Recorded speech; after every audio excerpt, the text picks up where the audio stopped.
This Raw Vision video is brought to you by Metro Solar, proud partner of the Richmond Football Club.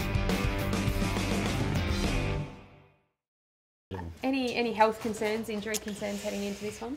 No, we're all pretty good at this stage. Obviously, the only one that won't put his hand up for election at this stage is the possibility is Ben Griffiths. So he's probably maybe another week away. So, but at least we're starting to get some players on deck, which is really important for this time of year, and we've just got to make sure we pick the best available side to help get us over the line versus North. Chaplin was in the rehab group the other day. Was that just because he's old? Yeah, it's always a precaution with Chappie. Obviously, he very rarely trains Tuesday anyway, so he'll be fine today. He'll train. Reece Conker come into this? Yeah, absolutely. He's a player that we feel can help us. He hasn't played for about 4 weeks, I think, possibility, and he's barely played any footy over the course of the year. So once again, it's going to be a decision we'll have to look at. He's an important player to us. He's a capable player, but match fitness is obviously a key indicator in that one. So yeah, tough match committee this afternoon. This time of the year, you do roll the dice a bit, don't you? Yeah, look, you do it at stages. It's a risk. Is it a calculated risk? We'll have to wait to find out from that situation. We've just got to make sure we take in, the fittest side we can. It's going to be 24, going to be hot conditions, going to be a game that's full of run, big ground on the MCG, different to Etihad. So we're going to pick the best side that gives us the best chance. Gee, it's tough telling somebody they're not in the side though after the form you've been in. Yeah, look, it's one of those things. There's always, for the guy that misses out, we've probably had a number of guys this year that have been playing some good football at VFL level. Asprey and D come to mind that haven't played the majority of the year. So it's just one of those unfortunate circumstances that certain positions we haven't had a lot of injuries and we've been in some good form. So there's always people unlucky to miss out. It'd be a good concern to have though from a club perspective, putting pressure on people in the side. Yeah, absolutely. They've got to perform. There's no doubt about that. Most sides are in a similar position at the moment. Probably a couple of sides got some injuries last week, but we're pretty lucky in that way. We've got really good depth, good coverage at the moment, but just got to make sure those guys perform well.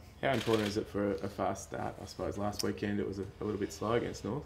Yeah, it was. We're probably a bit standoffish at the start. I think North had 33 tackles in the first quarter, which was a staggering amount, and we probably copped the ball up a little bit more than what we would have liked. So look, we'll start better this week. We'll be probably more into the contest, I would think, at the start of the game. As I said, we were pretty standoffish. I thought at the start, a little bit disappointed with that, but it's elimination final, so we're looking forward to it. Donnie, how much of the planning from last week goes out the window and you have to start again? Yeah, I think from a game style point of view, nothing will change from ours and North's point of view. The personnel will change, there's no doubt about that, but the way they play the game is pretty much the same. They lost some soldiers, they bring some other soldiers in, their game style doesn't change, so the planning will be pretty much identical this week as it was last week. There's a couple of things that we'll tinker with that we didn't do so well, and North will obviously be the same. MCG is expecting more than 80,000. Tiger fans are up and about. Just are the boys a little bit nervous going into this game? No, probably the fortunate thing about being at the Richmond Footy Club is we play big crowds all the time. Dreamtime versus Collingwood versus Carlton, we regularly get 80,000, so it's not going to be something that we're too worried about.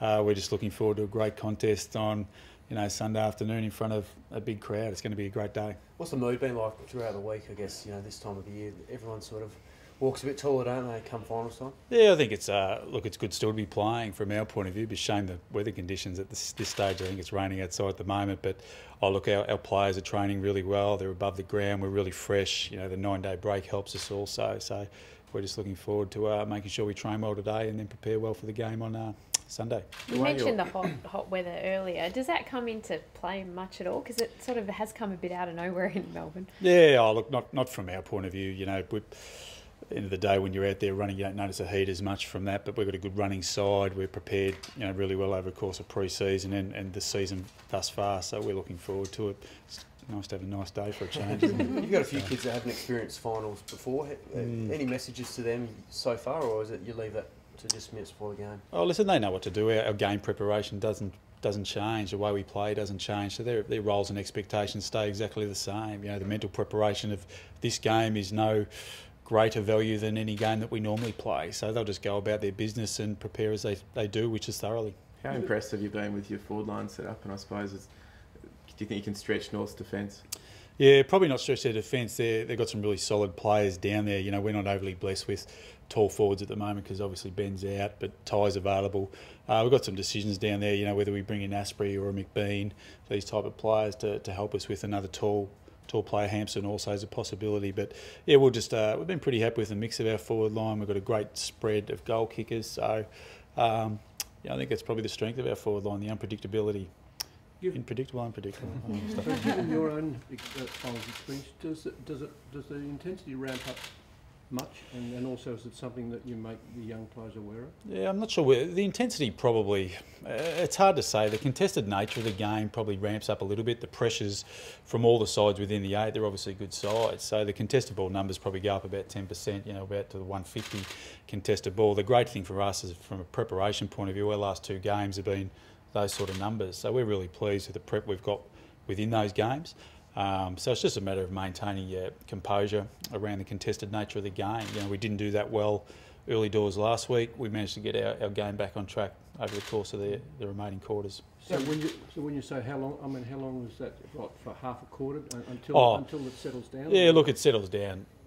Like most games, sort of thing. But the fact of the matter is that these games are higher in contested nature because they're the better sides in the competition. There's 8 sides now, going for one prize. So the stakes are high. Does this week's game become a bit of a referendum on the merits of resting players a week out? Oh, listen, it's probably not so much for me to worry about, for you guys to comment on. For mine, last week's result has got no bearing on this week's result. So, it's 22 players go out there in the jumpers that they represent, and we look forward to a great contest. How crucial is the ruck battle, Jimmy? Yeah, absolutely. Goldstein, All-Australian ruckman, I presume, and is in great form. We're probably pretty lucky last time Ivan, though we did lose a game. We're pretty happy with Ivan's game versus Goldstein in that occasion. But look, it's going to be crucial. There's no doubt about that. He's an incredible player, incredible athlete.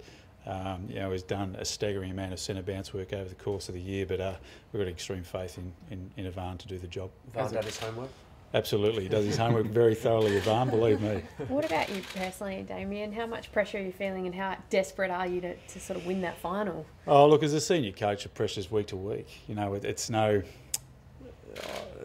greater this week than what it is weeks previous. End of the day, we've had a pretty good season thus far from a regular season point of view. Finals is a new season, so we've got an opportunity this week to win a game. So based on that, if you don't win it, is it a failed season? How do you look at it as far as not being a step up? Oh, listen, it's something on reflection you'll look through, but for us, we've just got to prepare thoroughly for this game and make sure we get the win that we deserve. We've trained incredibly hard over the course of the year. We've got incredible faith in our players, our coaching staff to get the job done. As a club, what have you learned from last year? Oh, listen, it's 12 months ago. So what we've learned over the course of the 22 rounds that we've played in is that we're a consistent football club that's capable of beating any side if we play our best.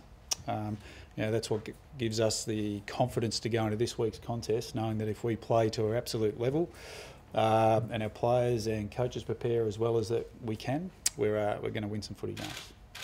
Good luck. Beautiful.